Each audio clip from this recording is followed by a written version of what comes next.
महत्वाचा विषय आहे की महापालिकेत गेले 2 वर्ष निवडणुका झाल्या नाहीत. खूपच आहे तिकडे लोकप्रतिनिधी नसल्यामुळे तिकडे दबाव अभावी थोडासा हलगर्जीपणा दिसून येतो महानगरपालिकेच्या पूर्ण कार्यात. आणि त्यामुळे काय झालं, सोलापुरात जे मेच्या पहिल्या आठवड्यात सगळे नाले साफसफाई आपण करत असतो. दरवर्षीचा हा नियम आहे की पाऊस तसं बघितलं तर सप्टेंबर महिन्यात येतो, पण काही 5 वर्षापासून लवकर येतो. तर मे महिन्यात ही नाली साफसफाई झाली पाहिजे. आता मी मगासपासून सगळे जेवढे सोलापूरचे मेन नाले तिथे मी जाऊन आली.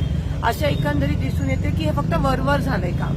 हे ज्या ज्या पद्धतीत झालं पाहिजे होतं ते झालं नाही आहे. आणि त्यामुळे जो परवा पाऊस पडला, जवळजवळ 80 mm पडला, त्याच्यामुळे सगळे नाले ओव्हरफ्लो झाले, चोकअप झाले. ड्रेनेज सिस्टीम पूर्ण सोलापूर शहराची खोळंबली आहे आणि लोकांच्या घरात पाणी शिरलंय, खालून पाणी येत आहे लोकांना.